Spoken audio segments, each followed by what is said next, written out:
Star Wars has been a mess over the past few years, and recently I had to talk about Rosario Dawson beginning the identity politics-filled interviews for Ahsoka, talking about how the show is so important since it's filled with female characters, and according to her, that sort of representation isn't normal in this space, but now we're finding out that the High Republic, the very woke series, has been a disaster for Lucasfilm.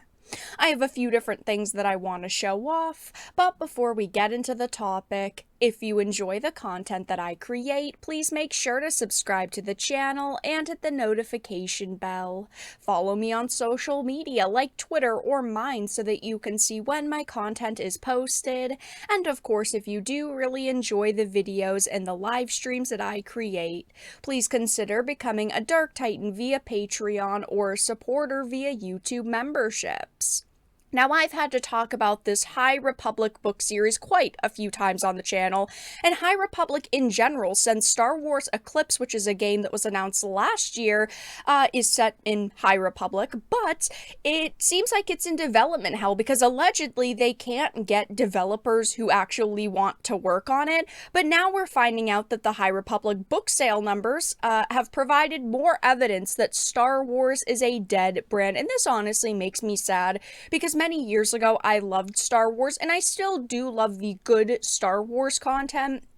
But unfortunately, ever since Disney purchased Lucasfilm, it's all gone downhill, and even the projects that I have been super excited for, things like Obi-Wan, for example, have ended up disappointing me, and I just don't see a way that they can save the current Star Wars projects that they're working on and the characters that they are working with.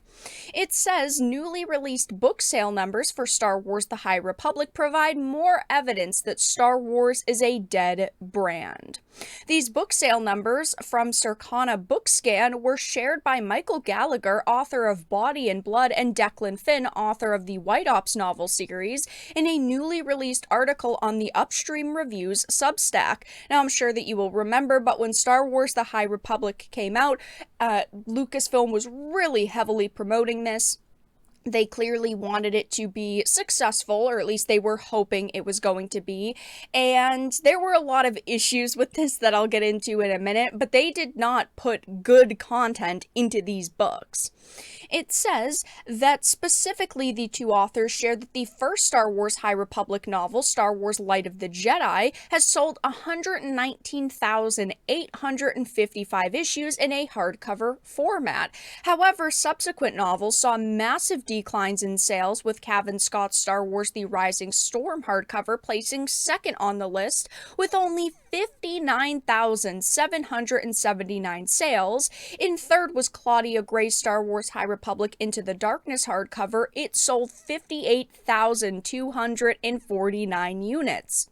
Let's look back at something like the Heir to the Empire trilogy, which has sold fantastically and in my opinion was one of the best pieces of content we have gotten out of Star Wars. That trilogy has sold over 15 million copies, and that was all the way back in 2014, never mind how many has sold in the past nearly 10 freaking years.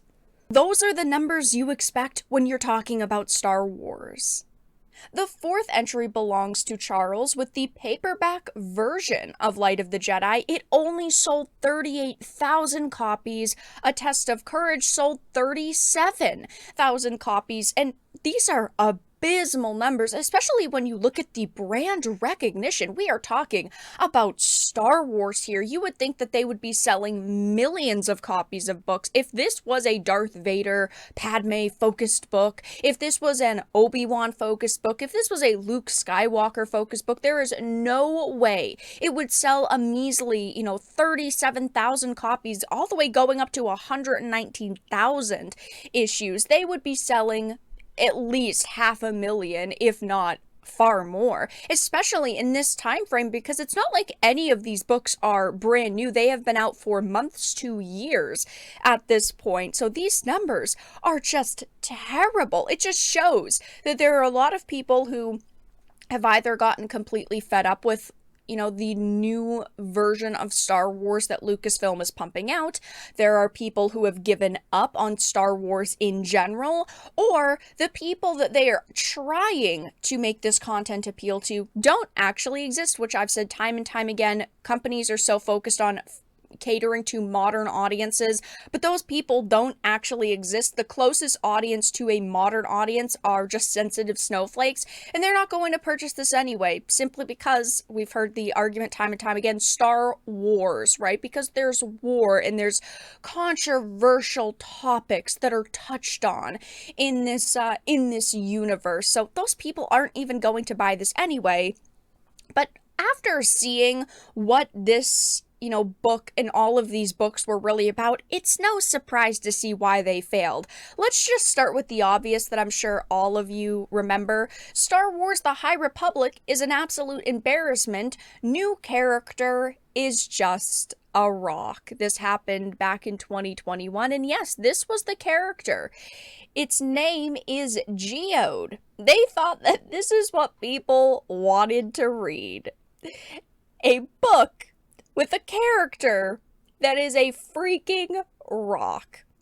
He was introduced in Into the Dark, Gray writes, but all conversation came to an end as Leox and Affy stopped their group at the edge of the cockpit, and here this is our ship's navigator, Geode. That narration reads, standing in one corner of the cockpit was a rock, about as tall as and slightly wider than Reith himself, dark gray, with rounded edges and a flinty, flaky surface. Impressive as rocks went, but still, it's just a rock. This is what people thought would be funny or entertaining, and in no way, shape, or form is this what people want to read about when they are seeing and consuming Star Wars content. I mean, look at this thing. It looks terrible. And to top it off, this series actually promoted, these trans non-binary characters. As you can see, Star Wars promotes new High Republic cover featuring trans non-binary Jedi twins. This is just, absurd. Not only does all of the art surrounding this series look bad, the writing is not good. It is subpar. I mean, there are some amazing Star Wars novels out there, and they just have completely spit on the legacy that this franchise has, and it's no surprise to see all of these sales doing abysmally. I'm honestly a bit glad that this series is failing so much, simply because, they really thought that they were going to be able to bank on this going forward, and clearly people are not happy with what they are creating at this point. But that's all that I really had to discuss in this video. Let everyone know your thoughts in the comment section down below.